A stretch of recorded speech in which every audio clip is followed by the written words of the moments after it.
Welcome back, venturers. It's time for another discussion about VNs. I am MR, and together with Taurus we shall discuss a single VN? What the hell? We don't do that. Well, we want to try something different, alright? And this title is on my mind after I've played it. The topic of discussion is Demon's Roots. So Taurus, how are we going to tackle this?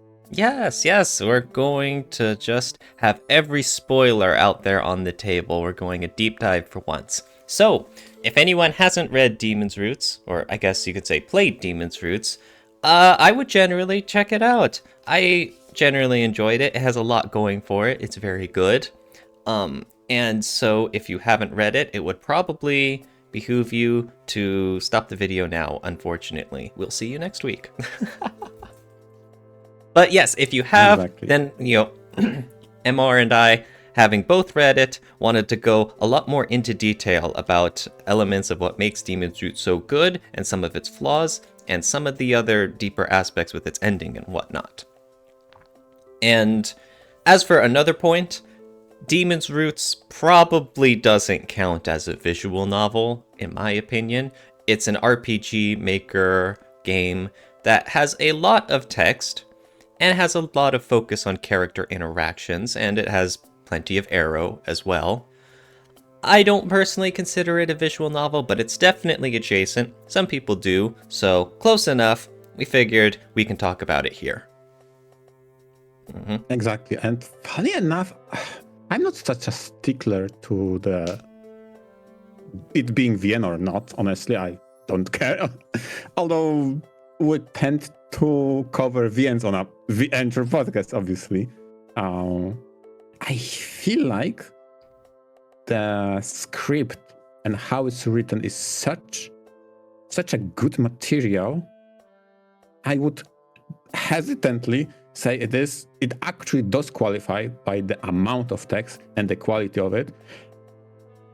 And I'm very sad to say, especially in comparison how middle of the road the gameplay was in comparison. So, right. So before we jump in, because I want to start with the atmosphere and setting, I gotta say, I read this title right after we recorded some of our episodes, such as Bad and Sad Endings, Fantasy Meets Reality, or Sprites in VNs. And every single time I reached a point in this in Demon's Roots that had a very appropriate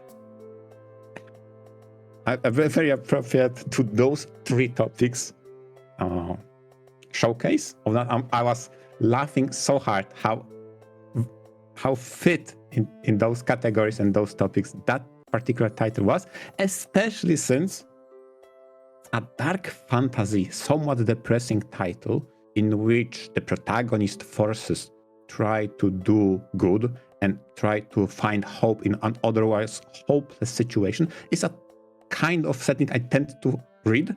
And especially, I told you that over the course of me reading such titles, it is not uncommon for those settings to have a slight or glimmer or some hint of connection to the real world. And it's exactly here. The same thing happened. Oh man, that was so funny. Yep, you should have read this faster then, buddy. yeah, my bad, I guess. It's all on me. No. But instead, here we are, and we get to talk about it properly with an entire episode to itself. So you mentioned, you already started getting into the atmosphere, and what did you want to kick this off by saying? Yeah, the first and foremost, the setting. It's a dark fantasy, like I mentioned. You have the atmosphere and feeling of hopelessness scattered throughout the entire world. And the topic that this title brings forth and it dissects and portrays the most is without a doubt slavery. And holy hell, is that a deep one? And they go in depth with the topic. It is uncomfortable at times and unsettling. I gotta say, if you say so, in quite a few moments, this title actually veered more into horror at places, which kind of took me off guard. I did not anticipate that one. So I feel like when it comes to atmosphere it created, I gotta say, they did surprise me a lot of the time. Oh, that's good. Okay. You mentioned, the whole thing about slavery is bad being one message that Demon's Roots just beats you over the head with. And to a certain degree, I think they did it well. I mean, that is the game's theme, and you do want to be a little more overbearing with it than not, and miss out on people not catching that. On the other hand, I don't know if I would say that this is more horror. I just think that this is just an example of doing a dark fantasy kind of setting properly. A lot of times, it kind of feels like dark fantasy leads a little too much into being edgy, and just let's have awful things happen just for the sake of awful things happening. And Demon's Roots, I think, gets a little close sometimes, but generally all of it still fits into the world building, into that whole message of slavery being evil, and of the characters, emerging better for it in the end. So I do agree with you somewhat, MR, yeah? Okay, I want to correct one stance, so you don't think I believe this entire thing is a horror. No. I feel like it does create sometimes horror throughout the combination of both its narrative and its gameplay elements. And those moments and those segments I did not anticipate, and it was a pleasant surprise, especially since I don't know if that's how I want to bring it up, but this title might actually repair the reputation of RPG Maker games in my eyes. Because ultimately, I never found anything special or something that stuck with me that was done in RPG Maker, but this one, this will stick with me. Oh, okay, well that's a good start. I mean, it's very much RPG Maker lends itself to being available for a whole lot of amateur indie projects. Just like the same way Unity is that free software, and you see a whole bunch of, quote-unquote crappy games out there. When that's not exactly the case. It's just many people's first projects or something, and naturally it's going to be rough around the edges or not quite developed. That doesn't really have anything to do against RPG Maker itself, The possibility is totally there to have something amazing, just like with Renpai as well. That's fair enough. It just so, in my reading VN's experience and or playing games, depending on how you classify those made in RPG Maker, rarely did I stumble upon something I felt is like, oh god, this is so good. And that created in my mind a reputation, another RPG Maker's game, pass. Okay. This game actually makes me reconsider that stance. But holy crap, this was written very well. Holy crap. Mm-hmm. And you mentioned the writing being awesome, and it's not just because of the atmosphere, right? There's also a whole lot of the story too, I would say, if I were to take priority of what impressed me the most with its writing, I would not even say the story was at the first place. I would say it's the characters. Because over the course of the story, your party changes so much. There's so much cool development, and all people that you have within your party have some deep problems or character flaws that they get to not always resolve per se, but at the very least confront. And that made for a compelling read when you root for those characters, especially since a lot of them were wronged by environment or maybe society they grew up in, or maybe circumstances they were victims of such things. And you keep rooting for them, Demon's Roots. And then by the end of the game, it's like, you overcome those trials. You shown the world that you can find a place in it. Well, we'll definitely talk about the ending as well. No, absolutely. The characters have a lot going for them in their backstories and how it makes them who they are today. On top of that, There's also how much they display of themselves through their actions, through their beliefs, through their desires. I'm sure, you and everyone else, you've heard that classic writing advice, show, don't tell. And yet we still have a whole lot of visual novels, anime series, just everything that loves info dumping. Their knowledge about characters. They'll love just straight up explaining, oh hey, here's this heroine character, she's a Genki girl, and she hates going to school, and blah blah blah. Just as an example, how it basically all gets monologued to you throughout a story.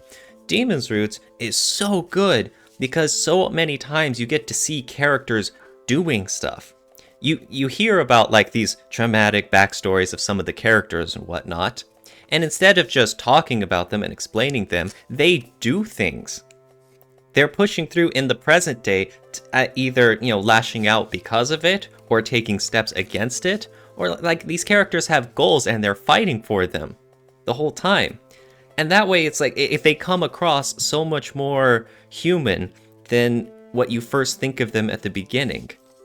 And then, of course, once you get to know them more, once they have interactions with the other characters, their similarities, their differences, the way they bounce off each other, the way they all have their own individual voices and desires all throughout the game, it just leads to so much chemistry between all the cast members.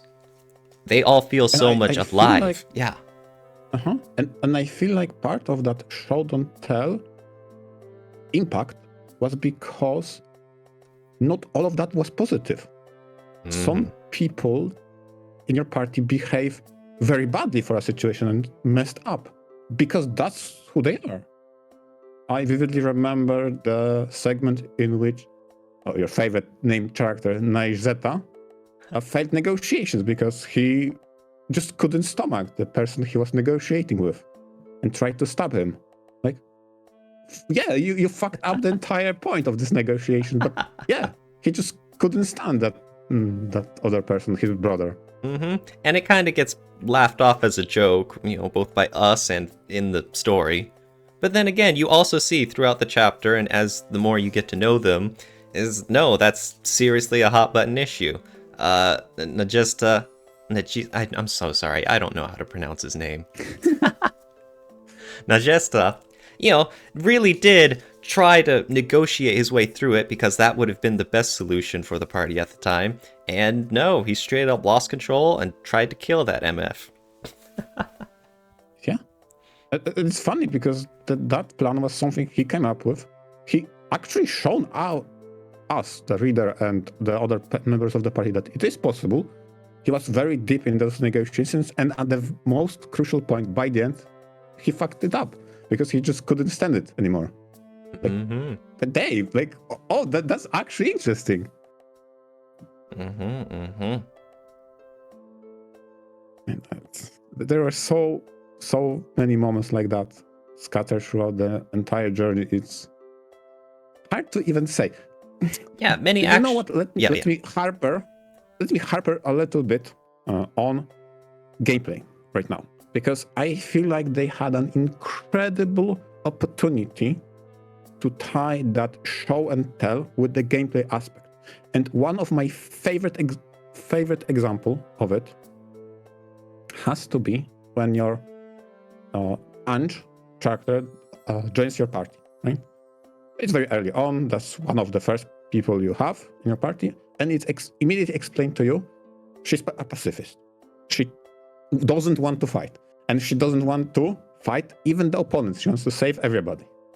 And you get an access to a skill that represents that. She will try to talk through the opponents to stand down and stop fighting. Specifically to the other slave enemies, in the same boat as her. Yeah, because they would listen to her, actually, right? It makes sense. Like, holy hell, I was so engrossed with that. I'm like, okay, give me more of those skills. Yeah, Demon's Roots is great at how they, interact the story with the gameplay as well. There's several times like that. Like, there was something else. Like finding guns for Diana. Oh my god, that was so cool because that was her shtick a person who is from another world and wants to keep up with the rest of the party, be on their level. And my favorite moment of those hunting guns has to be the moment you found out the heavy machine gun skill. So, it appeared during those, what I alluded to before, a horror section in which you were escaping a pursuer, right? And you find the stash of guns. Okay, so as Diana, you pick up the gun. Okay, you have no skill. But then, out of nowhere, Narzeta comes to Diana and says, can I have a gun too? And Diana's like, no, guns are dangerous. You can't have it. You need to be highly trained so you don't mess up. But he's like, no, I'm scared. Give me a gun. And she's like, oh, I can't say no to him. Here, have a smaller caliber. And I take the big gun. I was laughing so hard how great that moment was. Yeah, exactly. And he's like, girl, we're gonna die. Come on, just give me that. And from that moment forward, something that was unique to Diana, shooting guns, was no longer unique to her. Because, yeah, part of her kit she gave up to Narzeta. Like, wow, that was so good. I was so hyped. I was also found it really funny when Remnant Mobius fuses along with the Knight Commander. And then gameplay-wise, we get a mix of them, where you have the high attack stat of Mobius, along with all of the like elemental spells and damage from the Knight Commander and stuff, typical. And that was really funny, because this made for a really shitty character. Because yes, you're like, okay, high attack, and a lot of my abilities are going to be magic based. Okay, that's just a wonderful freaking mix. Yeah. But that's the point. The whole point of it is to show that those two do not mix well at all. Just for story reasons, and now even in gameplay reasons, they're really trying to hammer that point to you. They want to make it obvious, and they do. That's exactly true. Oh my! But with all that said, you got that point hammered out. To see them reconcile and to see Mobius and Crimson Commander look eye to eye. Oh Jesus, that was such a good development for that character. Yes, their toolkit was so weird. Their entire skill set was so wacko. But by the end, they reconciled and they will become the force to be reckoned with. Oh my god, that was so good. Oh my god, yeah, that was a peak moment. Unironically, that was one of those ending moments that's like, oh my god, we're gonna pop off. Yeah, like, oh man. And I remember the boss fight in which you had the Crimson Commander with Mobius against the Kudan, right? And like, oh my god, now that bastard, you need to fight him with the most garbage character you have in your party. But at some point they split and like, wait a moment, now I have two amazing characters. Hell yeah. Hell yeah. Hell yeah. Oh god. The power of friendship and determination. Yeah, and unironically, in those kind of grim settings, having that little bit of a humor and little bit of a positivity comes a long way, both in the hype moment when the anime friendships surpasses the evil, but also in the little quips here and there. And I felt like that really made it enjoyable. Seeing how, for example, the Remnant Clara always offered everybody takoyaki. I was dying every single time it happened. Every single one. I don't know. I don't want to accept that. Oh, Jesus. Okay. Now on that note, while we were talking about gameplay and the story integration and whatnot, I do have one of my criticisms about Demon's Roots. I did not care for the gameplay. No. It's first off, I don't particularly care for turn-based RPGs. And I really don't care for the standard swords and magic, fight, magic, item, escape options off a menu. So I was up against a pretty steep cliff when I was playing Demon's Roots. And I do very much like it for all the story stuff, atmosphere, characters that we've all talked about. But the gameplay is still not very enjoyable. You have basic fights, which are just the random mobs. You've got Ange, who, you surely found out, who's an incredible tank. She just friggin' tanks everything, and you just have one dedicated healer to keep her alive, and then you just load up with some other strong damage dealers, and you just mash buttons the whole time. Yep. Exactly. Even when you get to boss fights. Again, it's the same idea. Ange tanks everything. You just keep mashing buttons for 15 minutes with these damage sponge bosses with tons of HP. And eventually they keel over and die and you win. And I'm like, okay, what was the point of that? I understand. Yeah, this is probably Yeah, go for it.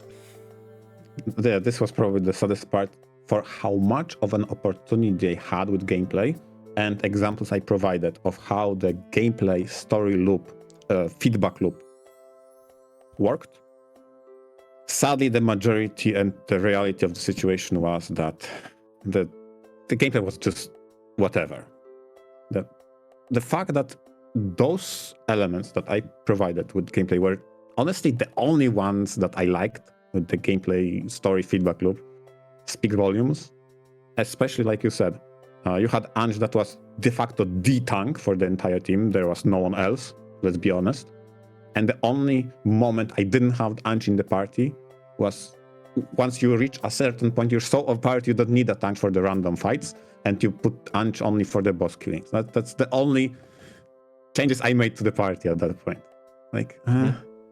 And the rest, I just optimize everything to just hold attack button and everything is spams and they die. Great gameplay, guys. I mean, there's another great part. It's when the whole stuff with Death Polka and St. Bohalos, I think. Again, I don't know how to say names. And then you got a form change. And it's like, even mid-battle, you could go to an entirely different skill set and moves and all of that for Death Polka. And I know, see, that's another cool stuff. But again, it didn't really play out much differently. It's just, okay, well, still the same strategy. And you mentioned Ange was really the only tank. And I mean, that's not entirely true. I really liked how the developers tried to make the party compositions and the basic feel of the combat feel so much smoother. Like, what's her name? Kalinka could try to be a tank. She has the sort of thing where, like, the automatic dodges, I believe. And it's the same thing. You have some characters who can either be damage dealers, or they could be a more support role, or someone's could be more the buffing and debuffing aspects, or you could have someone be like the dedicated healer, or like elemental magic. There's a lot of characters who are like trying to do different things, and there's a lot of flexibility meant to be there in the team building. But unfortunately, you just come down to the basic, nitty-gritty of a turn-based RPG of just finding the most optimal team party, and that's just Ange tanking everything, and all your party members just have free reign to do their stuff. And so there's no real drama. Yeah, a part of this is maybe a consequence of the gameplay being that unassuming and unengaging is I found the characters and setups that take the least amount of gathering points, let's call it, because there is some sort of TP point system that you spend on skills. So I found the solution that doesn't use TP, by the way, it's Ange tanking, and then automate everything. So by the virtue of elimination, Kalinka has guard skills. Okay, sure, but requires TP. Okay, so it is unviable. So I optimized everything just to keep skipping battles pretty much. Yeah, you are right. There is a potential of having multiple builds. Every character can be specialized and tailored and customized how you want to play them. But do you really want to play an unoptimal build of your characters and or party when you are faced with such a huge bullet spongy enemies or HP sponges? I think. There's one section. There's one section where some of your characters are out because Death Polka had the what was it, like the motion sickness, and she was puking. And Lily stayed behind to help her. And at this point, Ange was jailed. So you had to go through that chapter without those characters. And I was like, oh, okay, so, this is the fourth section for me to start using some of my other, lesser used party members. Okay, it's forced characters in a sense. But okay, let's try. Let's get some creativity going. Let me see what these guys are capable of. I almost fucking died to the trash mobs. It was those freaking ninjas. Because they were so fast, they would go first, and they would, because they're fast, they get to hit twice around because they just do deal with it. And then you had the mages who are throwing AoE spells, and I'm just freaking dying. I had to bust out emergency healing items. And I was like, revivals, and just dipping into my stocks, and I'm like, oh my god, this sucks. Get me Ange back, please, I'm begging you. Oh my god. This is so funny because it goes back to how the game tries to portray it. You see, during the game, you can stock up on books, and then you can use the books however you want. So you can either push the advantage of characters that are already strong, or maybe you can boost the characters that are weak into not being weak. Let's be honest, the only purpose of the books is to the catch-up mechanic for the latecomers. Who the freaking hell made it so your characters join the party at level 1? That was the most infuriating, okay, let's grind them out moments. I hated that. Yeah, that was silly. Oh my god, that was so... that whole book system was... Yeah, exactly. Just a means to catch up characters for experience outside of battle. And even then, you still don't give enough. Like, oh my god, what are we doing? It's pointless grinding. And I was thinking that this is the funny part when you said about the trash mobs. I was like, okay, at the very least, there is a funny mechanic of attacking from the backside that I can equalize or take no surprise, that makes moving more fun. And thankfully, this game does not have random battles that appear out of nowhere. That is until you play the X dungeons. I'm like, oh no, that's the one single feature I hate is the random battles. Oh my god. Yeah. It is just a time waster. Deal with it. That's random battles I don't really like, either. That's just another aspect. Yeah, like, at least with the EX dungeons, it's like, okay, well, these are meant to be optional. But then you're like, oh, so I could just skip it? And you're like, not unless you want to miss out on some funny story content. It's like, okay, screw you. Yeah, exactly. I'm like, oh. And now I want to transition into something that was very interesting and probably controversial, is the fact that part of the atmosphere of that overpowering hopelessness and slavery is they broadcasted what would happen to you if you lose. The bad end route. And you could actually play it. And but that mode was frustrating and difficult for all the wrong reasons. Even though narratively it made it served a role of a warning, this world is brutal. Don't fuck up your quest of liberating the world and making a better place, because the shit they'll go through if you fail on your quest will be insanely bad. Yes, all the torture and cruelty and sadistic, punishments there. It really lays it in thick that you're like, wow, we're fighting an even truer evil over here on the human side.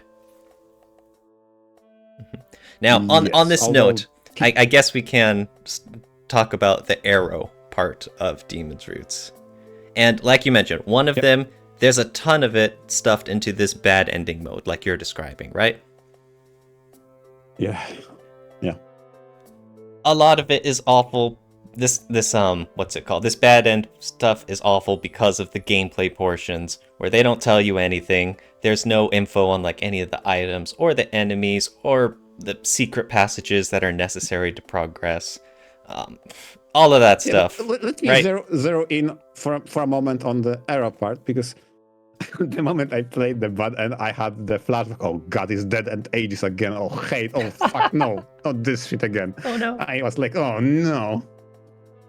I really didn't like Dead End Ages. I'm like, oh no, it's a weird Guru arrow for the sake of being edgy. Oh god, not this again. Yeah. But then you have to play, which is again thematically very cool. You have a desperate situation and you form your party and try to figure out. But at some point, I'll be honest. I tried it a couple times. And I said, fuck this shit. It's so annoying. Doesn't let you save. You have to keep trying. Give me the English guide. Give me how to, because I just don't have the patience to do this. every single time you reset your progress and try to do it again, and you need to endure that content. I'm like, no. Give me the guide. Mm-hmm. It's not even the good kind of wasting your time where it's like, oh, okay, well, I see how I misplayed that. I guess I'll know better next time. It's just, I have no fucking clue what I'm doing. This game isn't telling me anything. Thematically and maybe atmospherically, it serves a role. I would even hesitantly say it. This is actually really cool that they had that instead of telling you, oh, you'll see, it's a bad end, everybody goes bad. No, you actually see that, and it's awful. But holy shit, playing that mode is just pissed me off so many times. Right. Even with the guide, I was so on edge, trying to check all my supplies all the time. Do I understand this correctly? What the fuck does it mean in this guide on floor 17? I'm so close. I don't want to fuck it up. What does it mean? I was following the guide too, and there was one point where like I accidentally hit a wrong command, and it threw me off, and I was like, oh my god. Oh no, did I just waste my entire run because of this stupid crap? So I had to pivot a little and dip into my stocks, and I was in a different state than what the guide was describing at the time, and it got so much more stressful as I'm trying to figure out if I screwed myself up in the future. Yeah, I had the same thing, and I tried to focus mentally. I was reading the guide one by one line, and the biggest thing I stepped into is like, I was reading, okay, this is, you go here, you take the scroll, okay, and the next line says, but don't take the scroll or the guard will come to you. I'm like, what the fuck, don't write it like that. You can write the first step, take the scroll, and the second, but it's not worth it because the guard will block the exit. Like, oh my god. It's just like those bomb diffusion manuals where it's like, cut the green wire, and then he's like, snip only if it's under a red wire. And it's like, damn it. Exactly. Yeah, exactly. Oh my god. Okay. Yeah, that was... But all that talk about the bad ending reminds me of probably one of the greatest moments in that VN. Or this game has to be when you actually investigate one of the places. It was the Holy Land Pacius, and just stumble upon it out of nowhere. Like, oh yeah, wait, I know this fucking floor. It's floor 3. I was like, holy shit, it's bad end place. I've never been so elated to see the pop-up say, destroy the bad ending. I'm like, yes, let's go. Oh my god. That was the best dungeon in the whole game.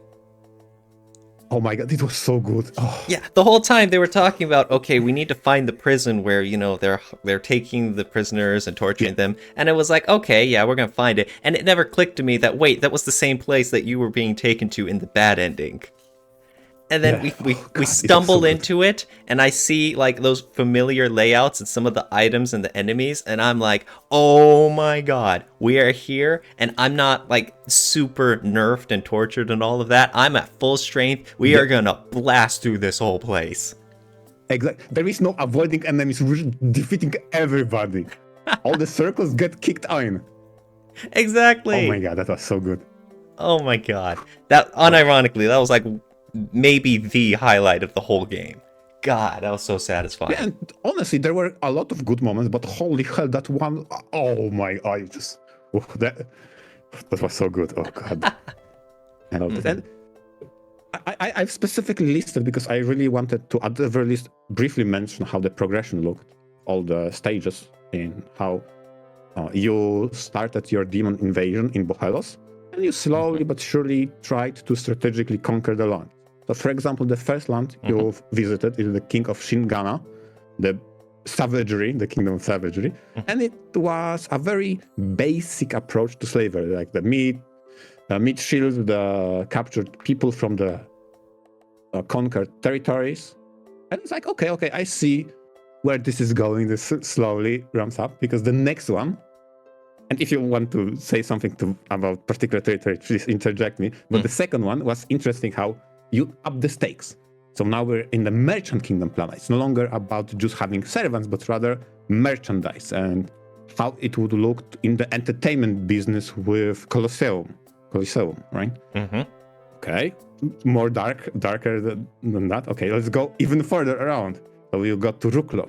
So you have a generation of people that have been taught from their birth to be a slave through the education system, where being on time was more important than your own life. Like, I was reading that, I was really uncomfortable with how they kept going further and further into that. Like, that was unsettling, specifically how that kind of education system leaves the victims there unaware even of the entirety of the system itself.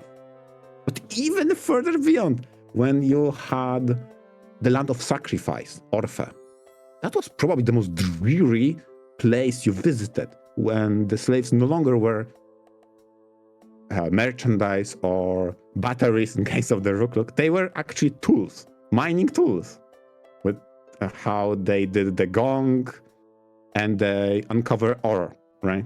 Man, that was cool. I got chills at that place. Yeah. Really made me unsettling.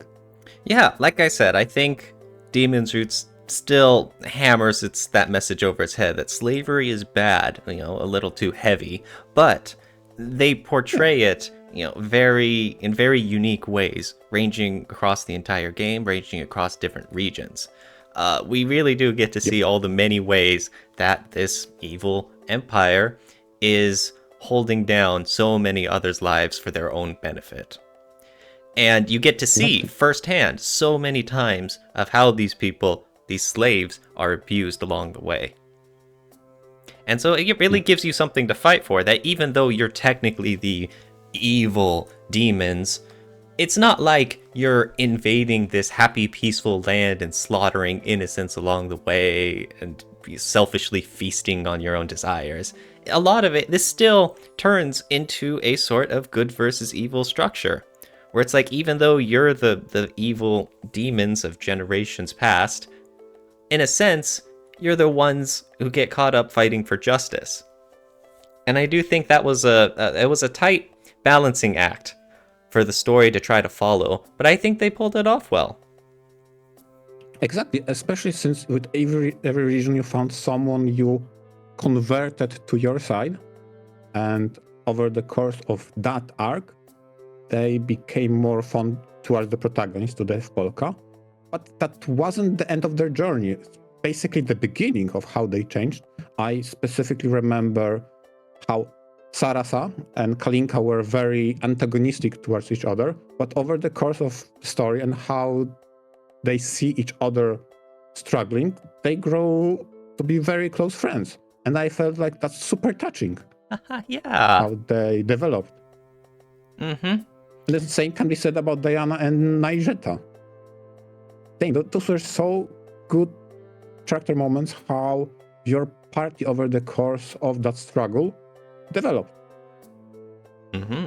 Exactly. A lot of times, in a lot of video games, the character joins your party after going through the chapter, after being introduced to them at first, and so on.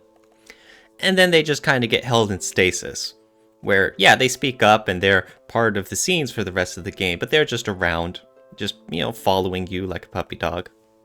In Demon's Roots, exactly. they still act. Yeah, they're still part of the story. They still grow. Yeah, some titles, in the most generous term, they just join the bench and like, oh, okay, join my group of supporters. In the worst, less generous titles, like, oh, welcome to my harem. This is your place number 4, and I'll call you when you need it. Okay? Yeah. It's a lot of the time. Like, rarely do they interact with each other. And funny enough, I'm going to mention that name because I haven't for some time. That's probably one of the strongest point of Eveniku. Eveniku was the closest one that had a similar approach to characters. Nice. Because of the tight bonds that bound them over time, they kept interacting with each other and had an opinion at the very least about one another, mostly positive one, but they saw both the positive and negative in each other. Other than, oh, I'm in the same harem as you, harem member number 2. Hello, harem member number 3. That was so much more than just that. Yes. I do, if you're wrapped up, I do want to back up a little and go back to the arrow aspect of Demon's Roots.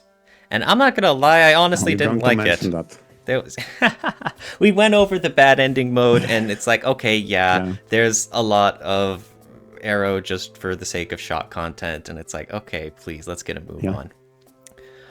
Another aspect, I feel like, there's basically 3 parts of Demon's Roots that really include all of the H stuff. One is the bad ending mode. Another is during the main story. Some of it is, beneficial to the plot, like you said, involving the slaves. There was one really sweet one with Death Polka and Lily. And it was like, oh, okay, this is like one of the few happy moments we get in the game, even if it's a little weird circumstances, but still. And I was like, true. Yeah. But it's like, okay, oh, that's nice. It builds to something. And then there were a few other main story H scenes that were just like, okay, this is just for the sake of smut. It's like, man, you're breaking up the pacing. Just say the name of that place. And no, exactly. And then there's the I guess you could say the last aspect of Arrow in Demon's Roots. Yeah. And it's that Do-Re-Mi kingdom.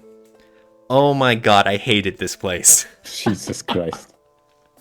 An entire zone. We are in this dark fantasy mindset. We've got the demons. We are fighting a war against the humans. We see the awfulness everywhere.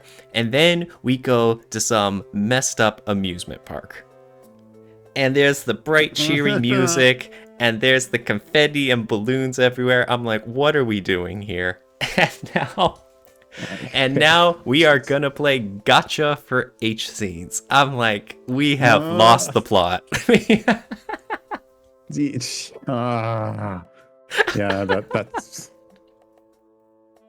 We have taken the mood out back behind the barn and shot it in the face.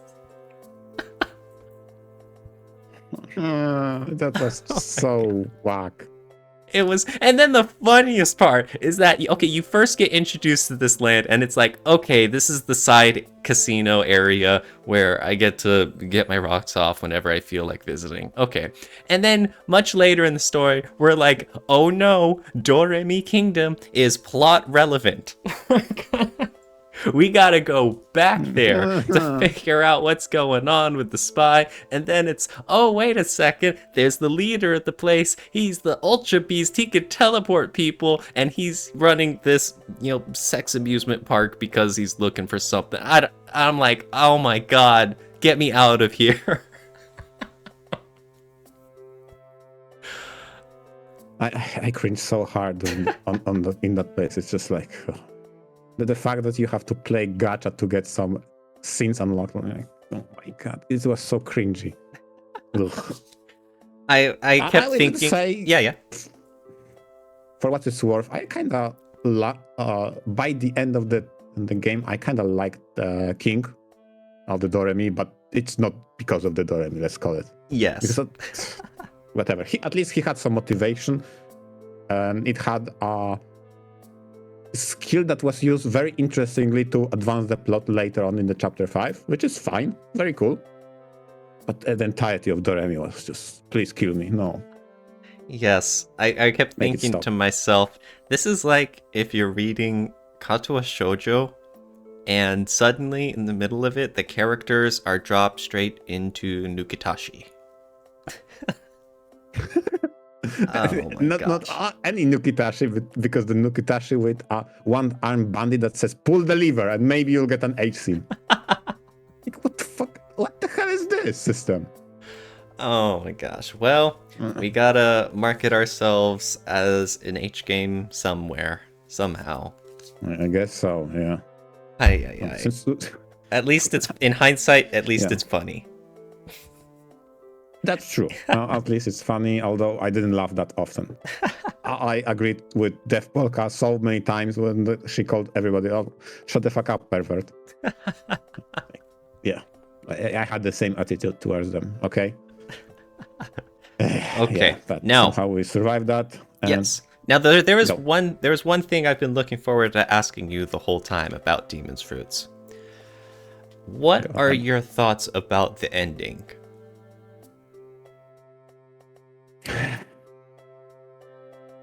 Man, the plant segments were one of the most absolutely endearing moments of this VN. And how they redeemed Lily by the end of the title was so cool. But you're not interested in that. You are interested way further that about the ending. Oh, yeah. Ending. I felt like, wasn't that the whole point? At chapter 3, you suffered a very major backstab. You were betrayed in the most brutal way ever. And that was, holy shit, that was very emotional. How Ange, of all people, created the situation with the Berserker drug. And you were, in that moment, able to make a choice that either allowed you to continue playing by basically forgiving humanity for that act of betrayal, or saying, no, fuck all that, let's go all in, we are evil. That was intense moment. And in my opinion, the ending of the entirety of Demon's Roots is like, kind of spits in the face of it, because it boils down to, they will continue to fight regardless of what you did. Mm-hmm. I don't know, I just... Yeah, back about that. Especially since... Oh, yeah, but sorry, before you get too far, more deeper into that, that Ange moment halfway through, that was great. That was another huge highlight of the entire game. It is a pretty wild plot hole that it's like, Ange definitely did not do that because she was brainwashed. And later it's like, lol, she got brainwashed. Yeah, but... It wasn't brainwashed, but it was brainwasher, okay? Or was what the brain sprinkler that did it, okay? Like, what the fuck kind of stupid ideas are you... It was brainwashing, it was brain sprinkling. Like, what the fuck kind of stupid excuse is that? But yes, I mean, you're right. We beat the final boss. We have brought, Demonkind a new age by toppling the evil empire. And then suddenly, instead, now it's Death Polka fighting alone against this brand new assailant who talks about how actually this is a fated duel to be like demons will die and the world will be ruined. And then all the humans are off killing everyone off screen. Yep. Exactly. It's like, and you know what? Fine. I would accept that. I would even fucking accept that. However salty it would make me, how that is all for naught, and it ends on a sour note. I like happy endings, okay? But then they bait you into bad ending. They say, oh, Death Polka is on the death's door, now it will take centuries to recover, and then they flip it. But no, it's actually a good ending, because it was all cool in like 2 centuries. Like, fucking make up your mind. Is it bad ending, good ending? Did they die? Not? What the fuck kind of shit is this? Oh my god, okay. That is true. I wasn't sure what they were getting at, because Polka and Lily now go into like cryosleep for centuries. They wake up and now somehow there's some kind of peace-ish between demons and humans. And they're happy about it. So I'm very confused, because the whole point of the entire game was for demons to, topple the evil humans and make their own peace with humans. And then we go through the whole game for that. We apparently get it, only to just turns out, no, we failed, we sucked, people are dying, and demons are falling again. And then they just sleep and wake up in a future where apparently it's all worked out off screen and they're happy about it. And I'm like, what kind of message are we sending here? Like, because are we sending the message that it was all futile? Or was it all good in the end? Like, what the fuck? Yeah, like what was the... One of the best moments in regarding to the Ange betrayal is it took insane amount of willpower to say no to permanent brainwashing and no to nursery. So obviously in the ending, it's the flip of that. You enable both. And that leads to the disaster and the end of the Demonkind, as was foretold by the Book of Prophecy. Okay, but then, but listen, wait 2 centuries or even a millennia, and then it's good. And again, like, what the fuck? Point of it all, no. And, like, that could have been done well. It could have been, Death Polka and her crew going through great efforts to try and forge a happy peace between them. You get that moment with Ange, and you get that moment where, she stays true to herself and her noble goals, only for her to just get stabbed in the face because of humans being evil all along, and they won't take this happiness. That would be tragic. If it was done right. The future you're fighting for is still out of your reach after everything you've done. But they just rush through it.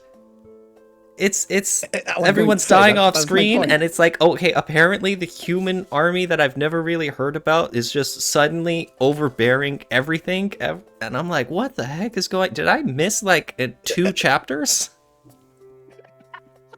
Exactly. And it's funny, because you made a very good point. It could work.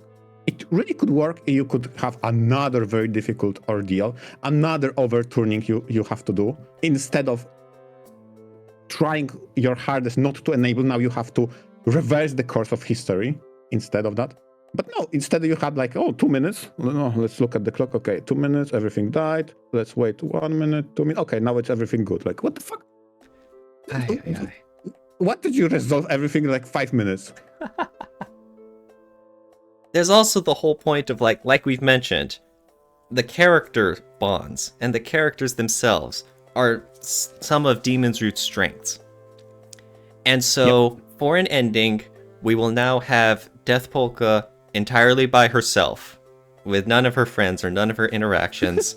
And then we only really communicate with Lily, and then we go to the future, where her friends apparently wrote a letter to them in the far-flung future, and it's just one of the most underwhelming, goodbyes, happinesses letters I've ever seen. Yeah, like, and they try to recover the mood by saying, "Oh, but you know what? The Clara that was really sad that died. No, she's not that. Like, what the fuck? What is the point of all that?" Oh yeah. Speaking of which, so confused. Yeah, that was confusing. Diana, she died, and I was like, oh my god, what a big moment. I was like, oh my god, I'll miss her. Her character story. Oh man, she got sent off with a bang. Oh man, poor Diana. And somehow she comes back to life. There's some weird time travel stuff that doesn't really get explained too well, then it's not really revisited. And then she does nothing the entire rest of the game. She shows off. Yeah, she shows off that new limit break of like wiping out their enrage, the boss's enrage stuff, and then she has like one line, and then we never see her again until that letter in the future, and then she again only has like one line, and I'm like, she got brought back for this. I think on one of the recording sessions with you, I told you, okay, listen, I'm just nearing completion, the Demon's Root. I just had the chapter with Diana, and that was the hypest shit ever. It was one of the most amazing chapters of her backstory, and her gaining the limit break skill, and I see already, sure, they'll build up the moment she'll come to save the day with her unique skill. She never did that. What the fuck? What's the point? Oh my god, you told me that. You were right there. You were at the cusp. You had so many brave imaginings of how it would play out, and I was like, oh, poor MR. Yep. It writes itself, finally. She was very mid during the boss battle, so I never kind of used it. But now, okay, dude, I am gearing her up for boss fights to get all the TP increasing bullshit, so she innocent lost all the bosses, and it will be the hypest shit ever. I've never used that in the final moments. To be fair, I think that was the point of the final boss, getting that enraged status early and reapplying it. I think the intention was you were supposed to use her innocence lost there, but again, I had Ange just blocking everything. Yep, exactly. Yeah. It's like in the credits, there's one CG of everyone around that dining room table just eating and cheering and having fun, and I'm like, we couldn't have just had that. Yeah, exactly. It was so easy. We beat the final boss. There's the happiness, the credits roll, satisfying ending. We couldn't have just had that. Call me cheesy, call me like a pussy for liking the good ending. That's perfectly what I wanted. Instead of just no, it's bad, but wait, no, it's actually good. Like, what the fuck kind of ending was that? Yeah. That was confusing. Yes, and it sucks because like the other 95% of Demon Root's, character and story and atmosphere, it was great. I loved it. It was so much better than I was expecting, and it's just that last little bit that just it leaves the bad taste in your mouth. Thomas, can you stop cursing games to have disappointing endings and conclusions? So we were so close. This is not the first time. Yeah, we were so close. We were so at the peak, and then we fall off the cliff. Okay. Yeah. But overall, like you also very much enjoyed Demon's Roots. Hell yeah. It was definitely a title that stuck in my head, and that's why I approached Taros. Listen, we haven't done an episode about a single title. This is an opportunity. We both read it. We both have stuff to say. It definitely had flaws, but overall it was great read. Let's talk about it. Here we are. All right, and most importantly, who's best girl? I think it has to be Death Polka. Although I really like the sarcastic nature of Sarasa. She was really funny with her quips. Her and that shit-eating grin. Oh, the grin was perfect. Oh my god. Yep. I thought about it too. And it might be the typical answer, but I agree with you. Death Polka. Best girl. Yeah, I think so, yeah. It's like Sarasa and Diana are very high, but I think Death Polka takes it. And then, of course, there's Lily Killer too. And I'm like, oh my god, I have to choose. Yeah. I can't just pick one best girl. And my heart. There's so many good characters. It's always a good problem to have if you can't decide on a best character, right? But what a title. I was very glad I read it. And, so were you. And this was very fun getting to talk about a lot of the spoilery details and the character, histories and the endings of a title as well. I would very much like to do this with other visual novels in the future. I mean, obviously we can't always do that because I don't want to lock all of our discussions behind people who have only read a title. But like I said, I'd still look forward to it. Exactly. That was definitely real fun. And please make your voices heard for every comment ever, Nico. Ours will be closer and closer to reading that title, and we can talk it through like we did here. Never say never. Who knows? Anyway, that was cool. Thanks all listeners for listening in, and venture out. Venture out.